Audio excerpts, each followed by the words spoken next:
할렐루야. 예, 하나님의 은혜가 여러분의 삶 가운데 더욱더 넘쳐나시기를 주님의 이름으로 축원을 드립니다. 오늘 짧은 구절인데요. 로마서 9장 30절부터 33절까지는 어떻게 보면 9장까지의 내용들을 다 정리하는 거라고 보시면 되겠습니다. 그럼 이제 10장부터는 새로운 내용이냐, 새롭고 또 뭔가 다른 내용이라기보다는 이제 실질적으로 파고 들어갑니다. 무슨 얘기냐 하면 10장에 가보시면 이제 유대인들에게 직접적으로 얘기를 합니다. 유대인 여러분들이 구원받는 근거와 이유는 뭡니까? 그래서 이제 유대인들을 대상으로 그동안에 지금 유대인들이 믿고 왔던 바 뭐냐면 율법을 지켜서 그것이 의롭게 여겨지고 이 율법을 지키는 행위 자체가 자신들을 의롭게 한다라고 계속 생각해 왔던 거, 이제 그거 정리해 줘야 되는 거죠. 그 다음에 이건 의로운 행위를 해오지 않은 이방인들이 오히려 의롭게 여김받은 것, 이게 유대인들한테는 이게 충격이었죠.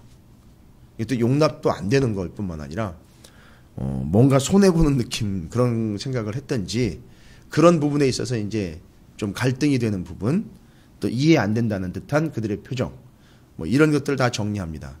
뭐 늘 얘기 드린 거지만 다시 한번 또 말씀드리면 이 로마 교회가 왜 이렇게 유대인들과 이방인들을 자꾸 계속 유대인 언급했다가 이방인들 언급했다가 이렇게 왔다 갔다 하느냐 하면, 대상들이 로마 교회 교인들은 유대인으로서 예수를 믿어서 돌아온 사람들하고 이방인, 전체 이방인 중에서 정말 아무도 하나님 예수 그리스도를 전혀 모르고 있다가 예수를 영접해서 믿은 사람들, 이게 두 종류의 사람들로 구성이 되어 있기 때문에 바울은 이 그 둘을 다 섭렵을 하고 있습니다. 다 의식을 하면서 말씀을 전하고 있기 때문에 어떨 때는 유대인들을 언급하고 또 어떨 때는 이방인들을 언급하는 이유는 바로 그런 교회의 환경 때문에 언급을 하는 겁니다. 그래서 이제 앞에서 이미 쭉 다 얘기했습니다. 또 바로 직전 본문에서는 진노의 그릇, 긍휼의 그릇이라는 이야기를 언급을 하면서, 진노의 그릇, 긍휼의 그릇 다 중요한데 처지들이 그렇지만 전적 하나님의 은혜로 이들이 다 구원받았다. 우리가 그렇지 않느냐? 여러분이 그렇지 않느냐? 또 이 교회의 구성원들인 로마 교회 여러분들이 그렇지 않습니까? 라고 이렇게 언급을 하면서 앞의 내용을 쭉 받으면서 1장부터 9장까지의 내용을 또 쭉 받으면서, 그러면서 이제 뒤에 나올 내용을 예시를 하면서 복선을 깔아주고 정리를 하면서 9장 마무리를 합니다. 그래서 이제 뒤에도 말씀드리겠지만 오늘 9장이 마무리되면서 여러분이 이제 함께 좀 참조하셔야 되는, 다른 데는 아니고요, 로마서에 이미 앞서 우리가 살펴본 본문들을 다시 한번 점검하셔야 되는 본문들이 있어요. 그건 어려운 게 아닙니다. 바울은 이제 그걸 다 의식을 하면서 지금 얘기를 하고 있고, 우리가 알아서 그 본문들을 다시 점검해 보면서 정리를 하고 넘어가야 되는 거죠. 30절이 시작되면서 바울은 이제 하고 싶은 얘기를 합니다. 9장까지 쭉 이야기했던 믿음으로 얻는 의, 율법으로 얻으려고 했던 의, 이거에 대해서 차이를 이제 정확히 정리하죠. 30절, 그런즉 뭡니까? 앞에서 이야기한 것들처럼 쭉 다 이야기했고, 이방인, 유대인, 율법, 믿음, 이런 거 쭉 이야기했던 것, 지금까지 막 복음이 무엇이냐, 복음은 무엇이라기보다는 정확하게 질문을 하자면 복음은 누구냐, 이렇게 질문이 나와야 된다라고 얘기를 드렸죠. 그래서 그 복음으로 얻은 의와 율법으로 얻으려고 했던 그런 의들의 치열함들, 문제, 한계, 부딪힘, 그래서 이걸 걸리는 돌, 거치는 돌, 이렇게 또 표현을 했다고 오늘 이사야서 말씀을 또 인용하면서도 이야기를 합니다. 뒤에 또 말씀드리겠지만, 이런 모든 것들을 전제로 했을 때 우리가 이제 무슨 말을 하겠느냐, 그런 상황들을 다 전제로 했을 때, 쉽게 얘기하면 9장까지의 언급된 내용들을 다 전제로 했을 때 그럼 우리는 뭐라고 이야기할 수 있겠느냐? 할 수 있는 건 뒤로 쭉 나오죠. 의를 따르지 아니한 이방인들이 의를 얻었으니 곧 믿음에서 난 의요. 바울이 하고 싶은 건 요겁니다. 바울이 하고 싶은 이야기의 핵심은 이거예요. 이방인들을 이야기하려고 하는 것이 아니고요, 믿음으로 난 의를 이야기하려고 한 거예요. 근데 유대인 중에서도 믿음으로 난 의를 이야기하려고 아브라함을 이야기했었고요.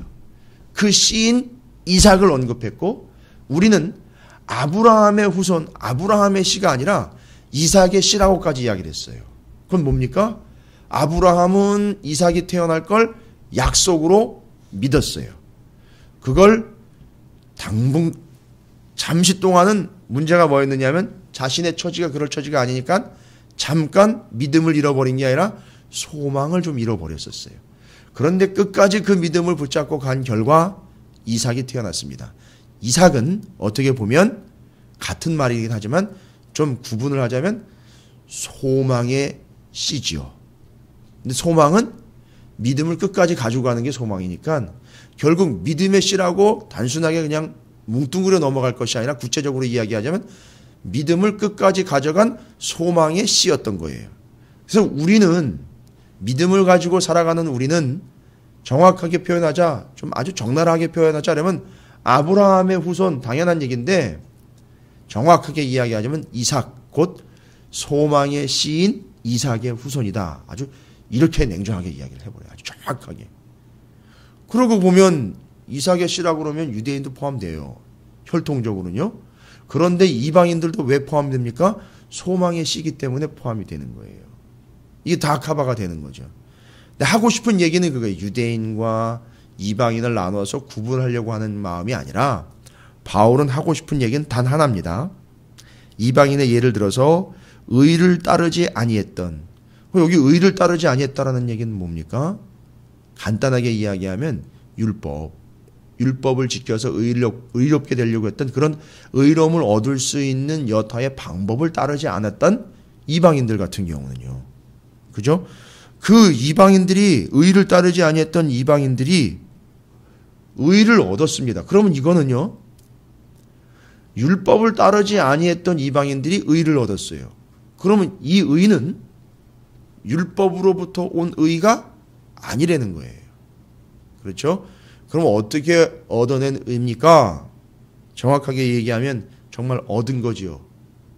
얻은 거예요. 그냥 얻은 거예요. 자기가 쟁취한 것이 아니라 얻어 챙긴 거예요. 어떻게 얻었습니까? 곧 믿음에서 난 의요 라는 거예요. 이 한 구절에 바울이 하려고 하는 게 다 들어있어요. 그러니까 정리가 싹 돼버리는 겁니다. 9장 전체. 1장부터 9장까지가 다 정리가 되는 거예요. 다 정리가 되면서 말하려고 하는 명확한 주제인 믿음을 통하여 의롭게 되는 것입니다. 라고 이제 정리를 합니다. 자, 그러면서 이제 유대인들 얘기도 언급을 하죠. 31절에 의의 법을 따라간 이스라엘은 여러분 법인데 망할 법, 짜증나는 법, 한계가 있는 법 이러지 않고요. 법인데 의의 법이라 그래요. 의의 법. 근데 이 법을 지키다 보면 우리는 어떤 존재라는 게 드러나죠? 죄인이라는 게 드러나요. 그러니까 이게 어떻게 보면 율법은 참 냉정하고 무섭고 두려운 존재이기도 한 거예요. 멋 모르는 사람들은 이제 율법을 지키다가 중간에 포기가 되거나 계속 지키다 보면 한계를 느껴서 짜증을 내기도 하겠죠. 이딴 걸 내가 계속 지켜야 돼. 뭐 이런 식으로 갈 수 있겠죠. 그런 측면으로 보면 율법은 우리를 힘들게 하거나 짜증나게 만들거나 한계에 봉착하게 만들어버리는 적과도 같은 거예요. 어떻게 보면요. 우리가 경계심을 가질 존재가 될 수도 있어요. 근데 그렇게 우리를 어렵게 하는 측면에 비하면 바울이 표현한 건 의의 법이래요. 의의 법이요. 여러분 법이 의롭다는 거라는 얘기거든요. 이게 율법이 의롭다는 거거든요. 제가 설명드리지 않아도 여러분이 지금까지 바울이 로마서에서 언급한 것처럼 내용들을 쭉 정리하면 여러분 왜 율법이 의로운 겁니까? 지금 나 하나 의롭기도 지금 버거운판인데 아니 율법이 또 의롭대요. 그럼 이걸 지키다 보니까 또 막 힘들고 고달프고 막 다 지킬 수 없다라는 막 이런 엉망진창인 게 막 드러나고 유대인들이 그걸 또 자랑 삼아가지고 교만해가지고 난리도 아니에요. 이게 율법 때문에 이런 일이 이루어지는데 이게 뭔 율법이 의로우냐? 의의 법 이렇게 표현했는데 여러분 이제 정리가 좀 되셨을 것 같다고 좀 믿습니다.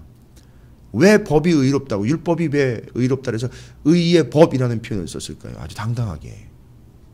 이유는 이 법은 사람으로부터 나온 게 아니에요. 그죠? 하나님으로부터 온 거예요. 하나님이 주신 거예요. 그러니까 이건 의로운 거예요, 원래. 그리고 이 법의 용도가 있지 않습니까? 법의 본래 목적과 쓰임이 있어요. 하나님 법에 치여 살아 법에 깔려 죽으라고 주신 것이 아니라 이 법이 인간으로서는 다 지킬 수 없으니 그 법 앞에서 우리의 처지를 깨닫고 우리가 부족하며 죄인이라는 것을 고백하는 순간 바로 이 법이 우리를 누구에게로 인도한다는 얘기죠. 예수 그리스도 곧 하나님이 우리에게 주신 구원자 예수 그리스도에게로 인도해 준다는 거죠. 그러니까 이 법은요, 그 자체가 의로운 거예요. 지키지 않은 우리가, 지키지 못하는 우리가 불의한 존재가 되는 거지, 법 자체가 불법이 아니에요. 불의한 법이 아닙니다. 그러니까 하나님은 요걸 목적하신 거죠. 그래서 의의 법을 따라갔는데, 아니 의로운 법을 따라갔는데 누가요? 유대인들이요. 근데 뭐라고 결론이 나옵니까? 의의 법을 따라간 이스라엘은 그 율법에 이르지 못했어요. 그렇죠? 온전히 그 율법을 다 뭐 하지 못했다는 거죠? 지키지 못했다는 거예요. 그러니까 이제 하나님이 그걸 통해서 유대인들에게 하려고 하는, 바울이 유대인들에게 하려고 하는 얘기는, 거 봐라, 우리는 율법을 다 지키지 못했으니 결론적으로 치면 의로운 율법을 지키지 못한, 다 지켜내지 못하고 소화해내지 못한 우리는 법은 받았으나, 의의 법은 받았으나 다 지키지 못한 우리는 무엇이 됐습니까? 불의한 자들이 된 거예요. 이걸 비관적으로 이야기하는 게 아니라 냉정하게 신분을 파악하라고 얘기하는 거죠. 그래서 율법에 이르지 못하였으니, 그러니까 율법에 이르지 못했다는 얘기는 우리는 의롭게 되지 못했으니 딱 그냥 선을 긋는 거예요. 정확하게 거버렸습니다. 32절에 어찌 그러하냐, 아니 어쩌다 그렇게 됐느냐 얘기예요. 우리가 어쩌다, 유대인들에게 이제 우리가 어쩌다 이렇게 됐느냐 이거예요. 어떻게 그런 일이 발생될 수 있느냐?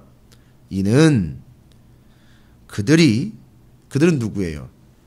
율법의 의를 따라갔는데 율법에는 이르지 못한, 신분으로 보면 유대인들 얘기하는 거죠. 그들이 뭐를 의지하지 않았다는 거죠? 믿음을 의지하지 않고, 이제 나오네요. 행위를 의지함이니라. 자, 이제 믿음을 의지하지 않고 행위를 의지한 이들의 문제가 발생이 됩니다. 믿음을 의지하지 않고 행위를 의지하게 되면 어떻게 되느냐 하면, 모양새가 32절 뒷부분에 나오죠. 부딪힐 돌에 부딪혔느니라. 그러니까 행위를 자꾸 해서 의롭게 되려고 하면 뭐에 부딪히는 거죠? 그 행위 자체에 부딪혀요. 이게 안 되네. 이게 다 완벽하게 소화를 못 해내네. 근데 그게 뭐에 따른 거였죠? 그 행위는 율법에 따른 거였잖아요. 그러니까 알고 봤더니 내 행위에 부딪히고 내 행위에 자꾸 걸림돌이 되는데, 이 행위는 어디로부터 왔느냐 하면 율법으로부터 왔죠. 그러니까 결론적으로는 이야기하려고 하는 건 그 율법이 그 사람에게는 뭐가 되는 거죠? 걸리는 돌이 돼버리는 거죠. 이렇게. 그러니까 어떻게 보면 이방인들은 오히려 그런 측면으로 보면 한 번도 안 걸린 거예요, 돌에. 이런 측면으로 설명을 하면. 그러나 유대인들은 이제 그 행위에 의해서 율법을 지키려고 하다 보니까 행위가 자꾸 걸려버렸고, 그 행위를 기인하게 만든 율법이 결론적으로는 그들을 걸려 넘어지게 만든 게 돼버린 거예요. 근데 하나님은 걸려 넘어지라고 돌멩이를 함정처럼 이렇게 놓은 게 아니잖아요. 자기들이 가다가 걸린 거예요. 이거 원하지 않는 바가 됐는데 걸려버린 겁니다. 근데요, 이 돌멩이 이야기할 때 그냥 주먹만한 그런 자갈돌 이야기하는 게 아니에요. 거치는 돌이니까 바위를 이야기하는 거고, 어느 정도 규모와 사이즈가 있는 돌이에요. 거기 이사야서 28장 16절 말씀을 33절에 기록을 해놨는데, 여러분 요거는요 성경을 찾아보시면 이사야서 28장 16절 내용 그대로 기록된 게 아니에요. 요거는 이사야서 두 구절이 혼합이 되어 있는 구절입니다. 바울은 그 두 개를 다 정리를 해서 의미상으로 기록을 해놓은 거예요. 그러면 이 부딪히는 돌, 걸리는 돌에 대한 이야기를 언급하려고 33절에 이사야서 말씀을 언급했는데, 성경에 이사야 예언서에 이렇게 기록이 됐는데 뭐라고 기록되니, 보라 내가 걸림돌과 거치는 바위를 시온에 두노니 그를 믿는 자는 부끄러움을 당하지 아니하리라. 이사야서 28장 16절에 여러분께서 이미 살펴보신 바대로 28장 16절 본문을, 원래 원 본문을 여러분께서 잠깐만 좀 살펴보시면, 그러므로 주 여호와께서 이같이 이르시되 보라 내가 한 돌을 시온에 두어 기초를 삼았노니 곧 시험한 돌이요 귀하고 견고한 기초돌이라. 이것을 믿는 이는 다급하게 되지 아니하리로다. 돌에 대해서 이야기해서 이 돌을 시온에다 뒀는데, 이 돌을 시험한 돌이라 그랬고 견고한 기초돌이라 했습니다. 그리고 이것을 믿는 이는 다급하게 되지 아니하리로다 라고 이 돌에 대해서 언급을 했습니다. 이 이사야는요 돌을 언급할 때에는요 율법을 언급한 게 아니라 예수 그리스도를 언급한 거예요. 그러니까 걸리는 돌이 아니라 이건 기초돌이에요. 반석입니다. 그리고 그 돌을 믿는 이들이라고 얘기를 해요. 그래서 믿는 자들은 다급하지 않게 된다. 심판 때에 우왕좌왕하지 않게 된다는 거예요. 왜요? 마치 그 반석 위에 든든하게 서 있는 것처럼 다급하지 않다는 거죠. 이건 이제 유대인들의 그 지리적인 특성을 여러분들이 이해를 하셔야 되죠. 왜? 그 마태복음에 보면 홍수가 나고 창수가 났을 때 모래 위에 지은 집, 반석 위에 지은 집 있잖아요. 그 비유를 잠깐 생각을 하시면 돼요. 그래서 다급해지지 않는다. 반석 위에 있을 때, 돌멩이 위에 있을 때. 그 얘기인 거예요, 이게. 근데 그 반석, 그 돌이 알고 봤더니 그게 율법이 아니더라는 거죠. 이사야서에 의하면 이게 예수라는 거예요. 그러니까 이 돌은 이들에게 걸리는 돌이 아니라 믿으면 우왕좌왕하지 않고 믿으면 구원을 얻게 되는 돌, 의롭게 되는 돌, 예수 그리스도를 이야기했던 거예요. 근데 바울은 지금 여기 33절에, 로마서 9장 33절에 걸림돌과 거치는 바위를 시온에 두노니 그를 믿는 자는 부끄러움을 당하지 아니하리라. 요 돌을 믿었어야 되는데 믿지 아니하고 율법을 지켜서 의롭게 되려고 하는 유대인들에게는 이 돌이 뭐가 돼버린 거죠. 그러니까 거기에 걸려서 넘어지는 돌이 됐다는 거죠. 요걸 이해를 하려면 이사야서 8장 14절 한 구절을 더 이해를 하시면 돼요. 이사야서 8장 14절을 보면 그가 성소가 되시리라. 그러나 이스라엘의 두 집에는, 이스라엘 두 집이면 북이스라엘하고 남유다 이야기하는 거예요. 걸림돌과 걸려 넘어지는 반석이 되실 것이며 예루살렘 주민에게는 함정과 올무가 되시리니. 그러니까 유대인들, 북이스라엘 남유다 유대인들이 제대로 믿지 않게 됐을 때에 그 돌이 그들에게 뭐가 되어버렸느냐 하면 걸림돌, 부딪히는 돌이 되어버렸어요. 근데 우리가 이야기하려고 하는 것은 지금 유대인들이 율법을 잘못 믿었고 잘못 행했기 때문에 그것이 걸리는 돌이라고 얘기를 했고요. 그렇죠? 그런데 이사야서를 보면 그 돌은 자꾸 예수 그리스도를 언급하는 내용이 분명해요. 그러면 로마서에서 이야기하는 걸리는 돌, 넘어지는 돌은 율법을 잘못 지키려고 했던 그들에 대한 지적하는 내용인데, 걸리는 돌이 율법이요, 잘못하면 또 오해를 살 수도 있는 부분이 뭐냐면 이 걸리는 돌은 이사야서에서는 예수 그리스도를 이야기했다는 거예요. 여러분, 이건 따로따로 혼란스럽게 여러분을 만들려고 기록을 한 게 아니라 바로 이 걸리는 돌이라는 율법이 뭘 이야기했느냐, 이걸 궁극적으로 여러분이 아시면 이건 다 해결이 돼요. 돌멩이는 걸리라고 만들어 놓은 게 아니라 든든히 그 위에 서라고 만들어 놓은 거예요. 율법이 왜 걸리는 돌이 되어버렸느냐면, 율법을 지키려고 행위에 연연하다 보니 그 돌에 걸려 넘어져 버렸어요. 그러니까 이제 걸려 넘어지지 않으려면 그 돌은 그걸 자꾸 헤쳐나가거나 자꾸 뛰어넘으려고 하는 것이 아니라 예수 그리스도가 되시니 그것이 율법을 통하여 누구를 지시하고 있는 거냐 하면 예수를 지시하고 있는 거니까 그 돌이, 그러면 이제는 그 돌을 우리는 믿는 자가 돼야 된다, 이렇게 얘기를 해버린 거예요. 그러니까 예전에는 이제 율법을 지키려고 하는 이들, 결론적으로 이제 정리를 하면 이제 그런 내용이죠. 율법을 지키려고 하는 이들은 그 돌을 어떻게 하려고 했느냐 하면, 걸리는 것 같으니까 어떻게 해야 돼요? 들어서 치우고 힘써가지고 돌을 움직인다든지, 힘써서 비집고 틈을 만들어서 그 사이를 빠져나간다든지, 이제 이렇게 되잖아요. 그게 바로 이제 율법을 지키려고 했던 사람들이 가지고 있는 어려운 점이었습니다. 그게 걸리는 돌이 되는 거예요. 못 나가는 거예요. 걸려 넘어지고. 그러니까 어떻게든지 이걸 한번 좀 옮겨볼까 해서 막 애를 쓰겠죠. 그러나 이제는 그렇게 사는 삶이 아니라 아예 그 돌멩이 위에 올라가 터를 잡으려는 거예요. 이게 예수 그리스도라는 터 위에 아예 자리를 잡아버리는 거죠. 그 율법이 뭐가 돼버린 거죠? 예수님이 깔고 앉은 터가 돼버린 거니까. 율법은 그래서 나쁜 게 아니에요. 원래는 율법은 원래 악한 게 아닙니다. 하나님 주신 의의 법이에요. 그걸 통하여 예수 그리스도를 믿게 한 거기 때문에, 그러니까 그 돌 위에 아예 깔고 앉는 거예요. 무시하거나 묵사발을 만든다는 게 아니라 그 위에 든든히 서서 견고하게 가는 거예요. 예수가 그걸 완성을 하셨기에. 그래서 예수 그리스도를 뭐라고 얘기했어요? 반석, 모퉁이 돌, 주춧돌이라 그래버렸어요. 그래서 예수님을. 이 율법을 완전히 완성을 시켜버린 아예 돌멩이가 탁 확고부동한 돌멩이가 돼버린 거죠. 우리는 그래서 그 위에 집을 짓고요.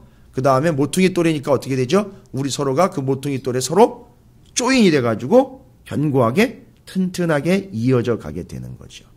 이제 이게 예수님에 대한 의미예요. 여러분, 부딪히는 돌, 바위가 나오다 보니까 이사야서 두 군데 말씀과 오늘 33절의 말씀을 연결을 해서 좀 설명을 드렸어요. 근데 이 9장 맨 뒷부분 30장에서 30절에서 33절은 지금까지의 9장, 1장부터 9장까지 정리된 내용이니까 믿음에서 난 의, 따라서 여러분이 좀 의에 대해서 다시 한번 점검하셔야 됩니다. 의가 무엇이냐에 대해서 사도 바울이 로마서 1장에서 언급한 것, 2장에서 언급한 걸 여러분 다시 본문을 연결해서 읽어보십시오. 제가 여기서는 읽지 않겠습니다. 근데 반드시 두 군데 본문을 연결하셔야 돼요. 제가 제시를 해드릴 테니까 뭐 오늘 30절에서 33절까지 많지도 않아요. 이 부분 하고요. 앞에서 사도 바울이 의에 대해서 언급한 아주 중요하고도 아주 요점적이고도 핵심적인 본문이 있어요. 1장 1절부터 17절을 또 읽어보십시오. 그러니까 로마서 시작하면서 언급한 거예요. 이 부분, 이 의에 대한 것, 율법에 대한 거는 사도 바울이 이미 그걸 다 의식하면서 처음부터 끝까지 다 이 로마서는 그 배경 속에서 가고 있기 때문에 시작하자마자 의에 대해서 언급이 돼요. 로마서 1장 1절부터 17절 또 한 군데 있습니다. 그것도 앞부분이에요. 로마서 2장 19절부터 31절까지를 또 연결해서 읽어주셔야 돼요. 그래야 정리가 돼서 이 부분 9장까지가 아마 여러분께서 이제는 좀 환하게 정리가 되실 거예요. 그래서 그 두 부분하고 오늘 30절에서 33절까지를 연결을 해서 한번 쭉 읽어보시면 의로 여김받게 된 근거와 그 의가 무엇이며 그 의의 근거는 무엇이고 우리가 의롭게 된 근거는 또한 무엇인지 바울이 이야기하려고 하는 것을 정확하게 아실 수 있을 겁니다. 저는 오늘 여러분에게 정확한 사실 한 가지만 말씀드리고 그것이 내 삶, 우리의 삶에 좀 기초가 되었으면 좋겠어요. 견고한 반석이 됐으면 좋겠어요. 견고한 반석은 거치는 돌이 아니라 모퉁이 돌이요 이어져 가는 돌이고 그 위에 털을 닫게 되는 견고한 반석 틀이에요. 그게 바로 누구냐? 예수 그리스도입니다. 거치는 돌이었던 율법을 완성하여 그 율법 위에 깔고 앉아 아예 털을 잡고 견고한 기초를 놓으신 예수 그리스도 위에 세워진 우리의 삶은 어떤 삶이라는 겁니까? 그러니까 흔들리지 않는 거예요. 절대 흔들릴 리가 없습니다. 예수 위에 세워졌으면은요. 율법의 터 위에 예수의 기초가 세워졌고 그것이 반석이 됐는데 콘크리트에도 비교 안 되는 아주 견고하고 단단한 반석인 예수 그리스도 위에 우리가 세워졌으니 교회가 세워졌으니 베드로에게 또 얘기하지 않았습니까? 이게 바로 교회라는 겁니다. 이게 바로 성도예요. 그게 우리의 믿음이 돼야 될 줄로 믿습니다. 그건 다른 어떤 조건이나 어떤 이유도 아닌 오직 예수 그리스도를 통하여 견고한 반석 위에 세워지는 교회 성도의 삶이 될 수 있다는 거죠. 그러니까 이것이 이 광야 생활을 했던 이스라엘 백성들에게 왜 자꾸 반석을 쳐가지고 물을 냈느냐 이거예요. 왜 반석을 쳐서 물을 내느냐 이거예요. 땅을 파가지고 시추하면 되는데 왜 반석을 쳐서 물을 내라고 하나님 자꾸 얘기하시냐 이게. 연결이 되세요? 내 배에서 생수의 강이 넘쳐난다는 거예요. 그 반석은 예수를 이야기하려고 했던 것이고 거기서 생명수가 터져 나오는 게 구원 얻게 할 생명수. 마셔라 이거예요. 여러분 성경을 보면 재미있는 게 뭐냐 하면 제일 첫 명령이 뭔지 아세요? 동산 안에 있는 어떤 실과든지 마음껏 먹어라로 시작을 해요. 맨 뒤에 가면은요. 마음껏 마셔라. 이렇게 끝나요. 하나님이 우리를 향한 배려는 뭐냐? 그 반석 위에서 하나님의 우리 주 예수 그리스도의 생명수를 먹고 영생하는 것이 하나님의 계획이에요. 그러니까 우리는 그 반석을 떠나면 안 돼요. 광야에서 반석에서 샘물이 나는 걸 보면서 신약에 넘어왔을 때 반석 위에 집 짓고 반석에서 생수의 강이 예수께서 말씀하신 내 배에서 생수의 강이 넘쳐나고 내가 주는 물은 목마르지 않은 물 막 이렇게 얘기할 때 반석을 이야기했던 저분 그 속에서 생수가 나는 것 옛날에 출애굽기 때 그때 광야에서 반석을 쳐서 생수가 났던 거 이거 다 기억나는 거예요. 이 사람들이 다 연결이 되는 거예요. 여러분 견고할 뿐만 아니라 생명이신 예수 그리스도 위에 견고하게 여러분의 믿음이 세워져 가고 예수 그리스도만으로 여러분의 삶이 참으로 신실하고 진실할 뿐만 아니라 견고하며 단단하며 흔들림 없는 온전한 믿음과 여러분의 삶이 되시기를 주의 이름으로 축원을 드립니다.